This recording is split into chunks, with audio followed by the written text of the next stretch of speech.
Le véhicule utilisé pour écraser un policier de la BAC de Chambéry, le blessant mortellement la nuit dernière au cours d'un braquage qui aurait mal tourné, pourrait être celui retrouvé calciné ce matin dans une impasse à Dessines. Il s'agit en effet du même modèle, un 4x4 Porsche Cayenne, même s'il n'y a encore aucune certitude scientifique selon le ministre de l'Intérieur Claude Guéant. Une enquête est en cours, elle a été confiée à la Sûreté départementale de Savoie ainsi qu'à la police judiciaire de Lyon. Les braqueurs présumés, eux, ils seraient 4 ou 5 pour toujours.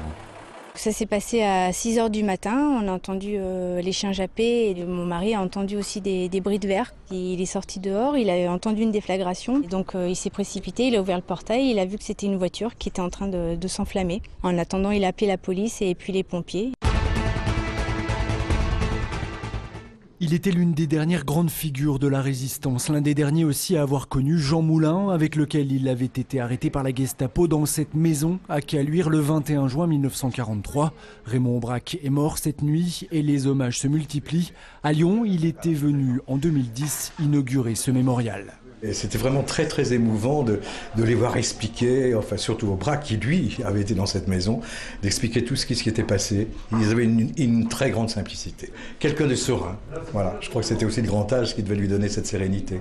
Raymond Aubrac était entré très tôt en résistance aux côtés de sa femme Lucie, emprisonnée à la prison de Montluc après son arrestation. C'est d'ailleurs elle qui avait organisé son évasion. Son épouse, qui a beaucoup de caractère, Lucie Aubrac, va susciter une sorte de commando de résistants dont les voitures vont intercepter tout près d'ici, boulevard des Hirondelles, comme on disait, c'est-à-dire boulevard des Tchécoslovaques de nos jours, la voiture allemande et récupérer notre Raymond Aubrac. Après la guerre, Raymond Aubrac avait notamment été nommé ministre de la Reconstruction. Toute sa vie, il aura surtout sillonné la France pour témoigner et raconter la résistance dans les collèges et les lycées. Raymond Aubrac avait 97 ans. Les premiers sondages du futur nouveau parking Saint-Antoine ont débuté hier. À terme, il devrait remplacer celui déjà existant. Fini donc les places de stationnement sur la Saône.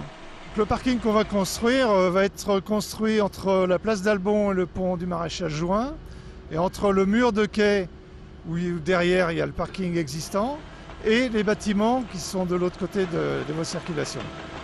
Ce parking fera 800 places sur 5 niveaux enterrés. Au total, 45 carottages vont être effectués en un mois, le long du quai Saint-Antoine jusqu'à la place d'Albon. Objectif, analyser le sol pour fixer les murs périphériques. Le problème, c'est qu'on a des enrochements, on n'a pas un terrain homogène sur toute la hauteur, on n'a que des tas de blocs remplis de gravier entre eux. Donc c'est assez difficile à passer, sachant que c'est des enrochements en granit. Les travaux devraient débuter d'ici le mois de décembre. La mise en service du nouveau parking Saint-Antoine est prévue pour le second semestre 2015. L'Olympique Lyonnais se qualifie pour la finale de la Coupe de France en s'imposant 4-0 hier soir sur le terrain du Gazélec d'Ajaccio.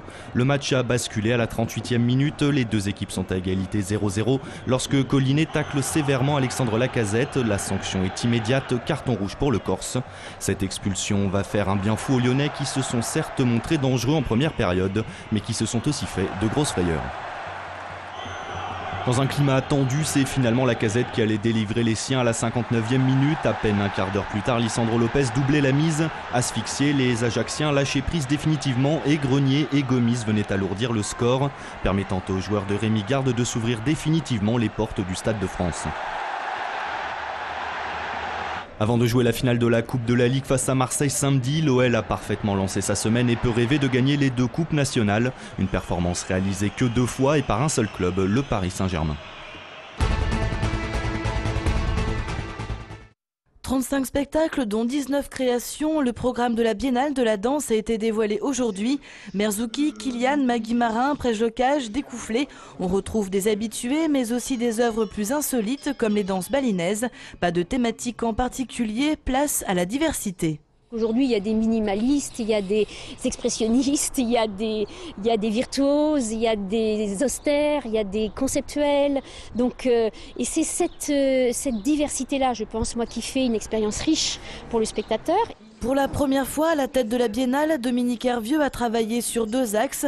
Le soutien à la création, le budget production a augmenté de 37% et la participation du public.